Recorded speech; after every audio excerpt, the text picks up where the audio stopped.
Hola, mi nombre es Cristian Esquivel y a continuación voy a hablar sobre la biografía de Carl Rogers. Por ello, la imagen número uno hace referencia a su nacimiento el 8 de enero de 1902 en Oak Park, de Illinois, el cual es un suburbio de Chicago, siendo el cuarto de 6 hijos. Además, se conoce que su padre fue un exitoso ingeniero civil, que su madre era una ama de casa y devota cristiana. Su educación comenzó directamente en el segundo grado, ya que sabía leer incluso pues antes de entrar a un parvulario. Referente a la imagen número 2, cuando Carr tenía 12 años, su familia se trasladó 30 millas al oeste de Chicago y sería aquí donde pasaría pues su adolescencia. Ya respecto a la imagen número 3, es para reflejar, digamos, cómo llevó a cabo una estricta educación llena de muchos deberes. Mm, digamos, Carl sería más bien solitario, independiente y autodisciplinado. Respecto a la imagen número 4 y 5, es para dar a entender que fue pues a la Universidad de Wisconsin a estudiar agricultura. Y referente a la imagen número 6, más tarde él se cambiaría pues a religión para practicar la fe, y Carr entonces comenta a través de su biografía que esta experiencia amplió tanto su conocimiento que empezó como a dudar sobre algunas cuestiones básicas de su religión.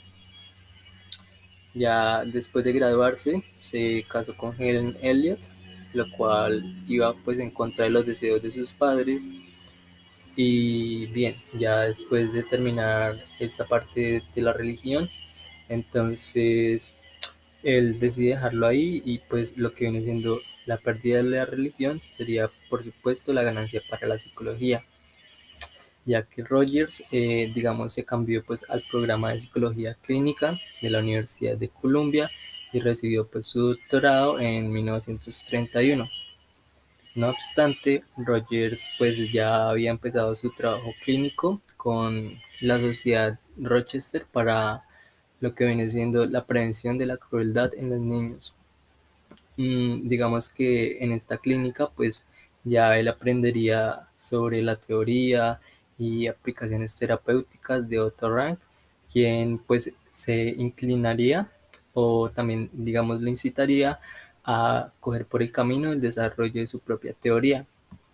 Y viene siendo en 1964 que digamos acepta pues una plaza de investigador en La Joya, California, y allí atendía diferentes terapias, dio bastantes conferencias y escribió hasta su muerte en 1987. Dentro de esta teoría se plantea la dualidad del yo. En la imagen número 8, esta hace referencia a que de acuerdo a Carl Rogers, las personas tienen el propósito de buscar congruencia en tres áreas de su vida. La imagen número 10, como pueden observar, hace referencia primero a la autoestima. La imagen número 9 hace referencia a la autoimagen o imagen de sí mismo. Y acá encontramos ya el yo ideal. Pero ¿por qué son tan importantes esos conceptos? Resulta que la autoestima hace referencia a la manera en que la persona se siente consigo mismo. Es un concepto netamente afectivo y emocional. De manera más específica, es la evaluación perceptiva de la persona. Y ya la autoimagen, como pueden ver en la fotografía, es un concepto más racional. Entonces, este concepto se puede llamar como una fotografía interna, es decir, es el análisis descriptivo que se hace sobre uno mismo, sobre sí mismo, y está presente cada vez que las personas dicen o decimos y pensamos yo soy o yo no soy. Resulta que estos conceptos son muy importantes y son fundamentales, ya que forman el yo real. Es decir, el yo real es lo que pensamos y lo que sentimos de nosotros mismos. Por eso en el mapa se ve reflejado en las ideas. La imagen es la referencia número 11. Entonces ese yo real está reflejado en las ideas, en las percepciones y en los valores que cada persona tiene. Un claro ejemplo del yo real sería para mí cuando tenemos que autoobservarnos.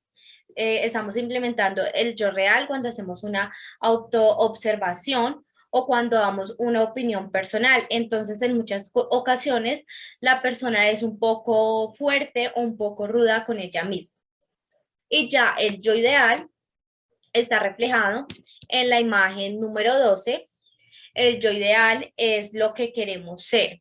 Es una imagen idealizada que hemos desarrollado a lo largo del tiempo a partir de la experiencia y aprendizajes.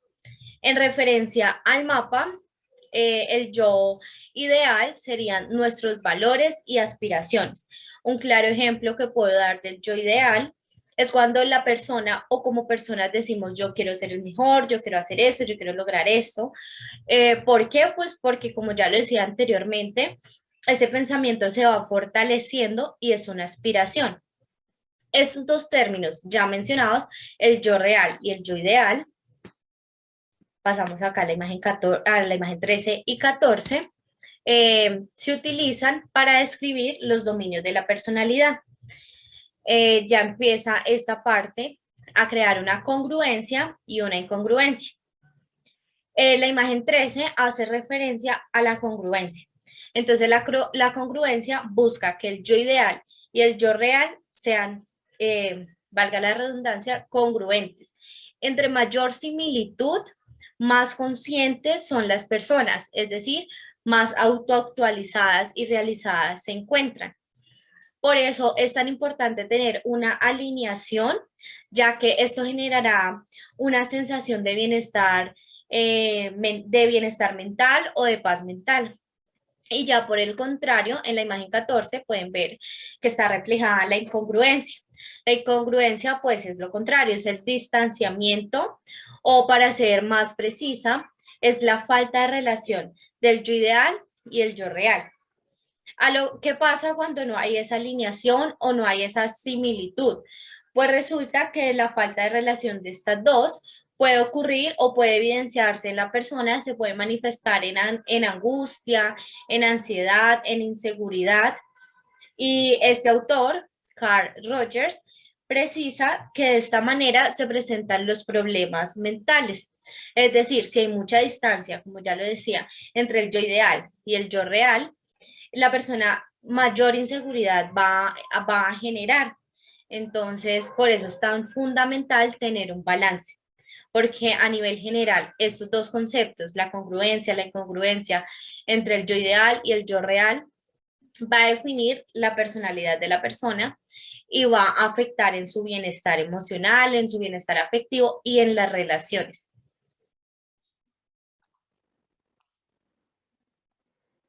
Bueno, con la imagen número 15, en donde se encuentra la mujer viéndose en el espejo, quiero explicar el CEP o la estructura conceptual de sí mismo. Bueno, uno de los constructos más importantes en la teoría de Carl Rogers es el concepto del CEP. De acuerdo con Rogers, el CEP es un aspecto de la experiencia fenomenológica. Con esto quiero decir que es un aspecto de la experiencia de las personas acerca del mundo. Bueno, una de las cosas que llena su experiencia consciente es la experiencia acerca de ellas mismas. Según Rogers, y la imagen que se está presentando número 16, con esta imagen quiero resaltar que una persona puede percibir los objetos y con la imagen 17, que esa misma persona puede percibir las experiencias externas. Y esto les proporciona un significado. El sistema total de las percepciones y significados conforman el campo fenomenal del individuo. Esta fracción del campo fenomenal es identificada como el individuo como el yo. Es por esto que Carl lo llama self. Bueno, el self representa un patrón organizado y consistente de las percepciones. A pesar de que el self puede cambiar, siempre observa esta cualidad de ajustar a un patrón, de ser integrada y también organizada, debido a que la calidad organizada perdura a lo largo del tiempo y caracteriza al individuo. El self es una estructura de la misma personalidad. Para Rogers, el self no es como tener una personita dentro de uno. El self no controla la conducta de manera independiente. Se podría decir que es una serie de percepciones que posee el individuo.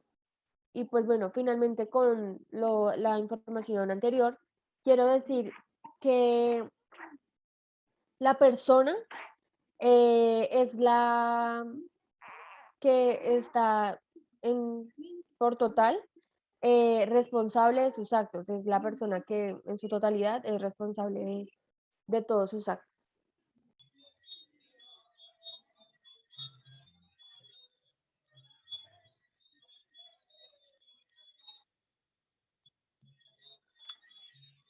Bueno, entonces con la imagen 18 yo quiero transmitir en cuanto al desarrollo de sí mismo, ya que durante años el sí mismo ha sido un concepto poco popular en la psicología y en aquellos que realizaban el trabajo terapéutico con una orientación centrada en el cliente. No tenían una inclinación inicial al utilizar el sí mismo como un constructo explicativo. Y aunque lógicamente la verdadera finalidad al intercambio verbal en la psicoterapia siempre ha tenido que ver con él mismo. Entonces, por lo tanto, fue necesario reconocer que el problema del cliente a menudo consistía en no saber como cuál era su verdadero sí mismo, o sea, y experimentaba. Y pues a través de la terapia experimentaba satisfacción cuando llegaba a ser más auténticamente él mismo. Entonces ya con la imagen 19 hablamos sobre que según las experiencias, pues llevaron a Rogers a pensar que para llegar a sentirse y ser persona es necesario alcanzar de forma consciente las percepciones provenientes del medio ambiente, como lo pueden ser las experiencias y de su interior, como las vivencias, lo cual van a construir, van a constituir un sí mismo en la persona. Y ya con la imagen 20, es una definición que es lo cual conforma como un conjunto de sentimientos, de sensaciones y vivencias cambiantes. Por tanto, el concepto de sí mismo es un concepto adquirido, aprendido a partir de todas las experiencias vividas y todos los conocimientos que tenemos como persona. Bueno, mi nombre es Manuela López y voy a hablar sobre las características de la persona altamente funcional. Esta persona altamente funcional, según la teoría de Carl Rogers, es una persona que logra su autorrealización, es decir, que alcanza o que se acerca demasiado a sus metas y fines últimos. Según esta teoría, esta persona tiene 7 características. La primera es la apertura a la experiencia, es decir, que es abierto a toda la información que recibe de su entorno y que es capaz de aceptar todas sus emociones sin rechazo alguno. La persona también tiene una característica existencial. ¿Esto qué quiere decir? Que él sabe, reconoce y acepta que él es el único que puede controlar su experiencia y es el único que sabe a dónde debe llegar, y esto es formado en cada momento de acuerdo y basado pues en conceptos que va aprendiendo de cada situación. Luego está Otra característica es la confianza de sí mismo. ¿Esto qué quiere decir? Que esta persona confía en lo que sabe. Es una persona libre de tomar decisiones y se aparta de los dogmas. Otra característica es la creatividad. En esta se impone que es una persona que ve más allá de lo normal, de lo que se consideraría normal, y es capaz de tener como sus propios pensamientos e ideologías. También se propone que debe ser una persona que tenga libertad de elección, es decir, que sea él el quien decida dónde va y que si puede encontrar nuevas alternativas, lo haga. También dice que debe ser una persona con carácter constructivo. ¿Qué quiere decir? Que sea capaz de salir de todo esto negativo y ver cómo coger esos aspectos positivos para poder desarrollarse y siempre estar en una constante evolución. Finalmente, dice que debe tener desarrollo personal. Aquí lo que quiere decir Carl Rogers en esta teoría es que es una persona que está en constantemente crecimiento, es decir, que siempre tiene nuevas metas.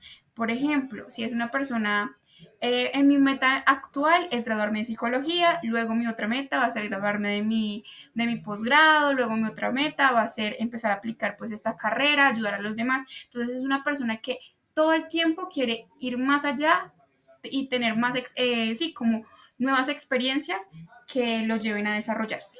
Muchas gracias. Mi nombre es María Fernanda Bravo y yo les voy a hablar sobre la teoría fenomenológica de Carl Rogers.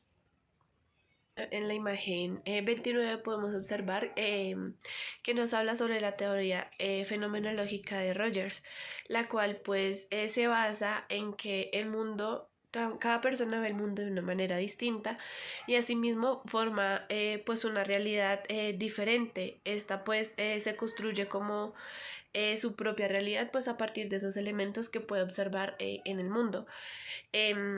También pues tenemos que esta teoría se basa en que la conducta es medida a través de elementos internos. Entonces pues por esto tenemos como dos ramas, las cuales pues se ven evidenciadas en la imagen 30 y 31. En la imagen 30 tenemos que nos habla sobre el ser humano como un organismo de actualización.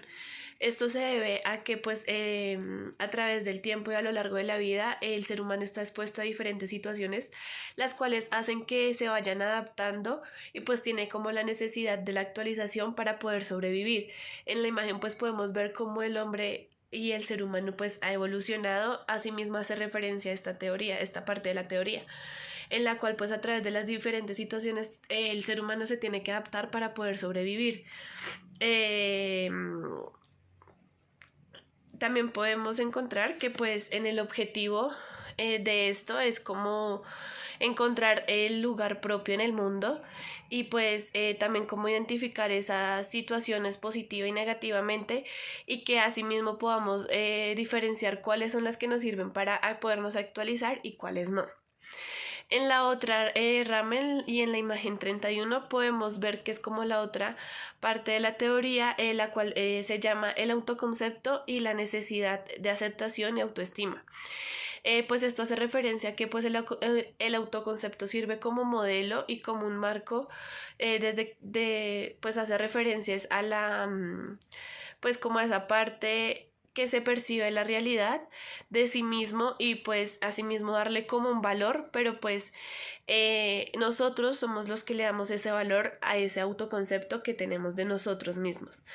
Después también pues está el autoestima, la cual pues es como una provocación de la reacción que tenemos de las opiniones o respuestas que las demás personas nos dan. Asimismo, pues se van volviendo como relevantes esas opiniones y pues va creciendo esa necesidad de generar afecto a las demás personas. Así nace la aceptación y pues la aceptación y la autoestima van de la mano porque pues tenemos como esa necesidad de valorarlo positivamente y negativamente y pues también esto ayuda a la construcción de la autoestima y pues el valor que nosotros mismos nos damos tanto a nosotros como a esa opinión que tenemos frente a los demás y aceptar que pues todos vemos esa realidad y todos vemos el mundo diferente. Esta es la parte esto hace parte pues de toda la teoría de la fenomenología de Rogers. Bueno, aquí nosotros decidimos mostrar la pirámide de necesidades de Maslow, puesto que él se basa en la teoría de Carl Rogers para hacer el desarrollo de esta, puesto que aquí en la teoría de Carl, él propone que la personalidad se forma basado en el desarrollo del ser. Y aquí es donde Maslow entra a hablar sobre las necesidades, pues él propone que hay de dos tipos, las deficiarias, las cuales son las fisiológicas, las de seguridad, las de afiliación y las de reconocimiento, y hay otras que son las de el desarrollo del ser. Y es aquí pues donde está esta relación, puesto que estas del desarrollo del ser son las que nos llevan a desarrollarnos y a crecer como personas. Entonces, esta pirámide de las necesidades tienen como base las necesidades fisiológicas, que son de tipo deficiario, es decir, que al no tenerlas vamos a tener un displacer o una mala experiencia. Entonces, estas fisiológicas son, por ejemplo, el sueño, la comida, el agua y el sexo. Luego seguimos con las de seguridad. Estas de seguridad son como la familia, tener un empleo fijo o tener seguridad física. Luego él propone las de afiliación, que son aquellas como el afecto, la amistad, las relaciones sexuales de intimidad, entre otras. Y finalmente están las de reconocimiento, que son el éxito, la confianza que se tiene a uno mismo. Estas que acabo de mencionar, todas son deficiarias. Y por último estarían las de el desarrollo del ser, que son las de autorrealización, es decir, cómo se reconoce a sí mismo, reconocer sus potenciales, su creatividad, entre otras. Además, Carl Rogers propone que todos tenemos la posibilidad de ser felices y sentirnos plenos con nosotros mismos y nuestro entorno, pero muchas veces nos encontramos en espacios que no facilitan eso y por lo tanto retrasan nuestro crecimiento personal. Y para ello utilizó la palabra retrasan y no frenan, porque nos comenta que existe un concepto acuñado por él, el cual se llama tendencia actualizante, que es al que quiero hacer referencia en la imagen número 35. Y es una de las bases de su teoría del enfoque centrado en la persona. Entonces, para ello, Carl Rogers sostiene que todos los seres vivos, tanto humanos como plantas y animales, tenemos una tendencia innata hacia la actualización, es decir, hacia el ser lo mejor que podamos ser en ese momento, tiempo y espacio, aun cuando, digamos, las condiciones no sean facilitadoras de este proceso. Y por ello, la tendencia actualizante siempre se está moviendo, es decir, que a veces puede ir más rápido y en otras ocasiones puede ir más lento. Todo depende mucho de nosotros, de, digamos, lo que viene siendo la percepción que tengamos de nuestro entorno y del entorno en sí. Entonces, bien, la tendencia actualizante y el entorno se relacionan. Digamos, cuando por ejemplo las condiciones en una familia pueden ser en algunos casos facilitadores del desarrollo personal. Entonces, por ejemplo, los miembros de esa familia potencian su tendencia actualizante y así, digamos, día a día va siendo como lo mejor que pueden ser. Además, van como creciendo a nivel personal de una manera muy veloz, dado pues el contexto que está teniendo la persona. Hasta, por ejemplo, digamos, sentir que en este momento están plenos, pero pues este proceso no termina ahí, sino que continúa por el resto de su vida. Entonces, ya por otra parte, en una familia donde, por ejemplo, pues las condiciones no sean estas, eh, Carl Rogers diría que el crecimiento sería como mucho más lento, pero se da, o sea, no se detiene, aunque digamos no sea del todo positivo. Entonces, esto quiere decir que las personas logran ser lo mejor que pueden ser dentro de ese entorno y también depende pues de esas condiciones. Y por ejemplo, si las condiciones cambian, digamos pues la tendencia actualizante se despliega mucho más rápido. Entonces, la tendencia actualizante, como bien lo decía antes, pues es una de las bases de la teoría del enfoque de Rogers. el cual está centrado en la persona y es, por decirlo así, lo que permite confiar en que la otra persona tiene dentro de sí y digamos todo lo que necesita pues para crecer, desarrollarse y poder digamos en algunas ocasiones ser feliz.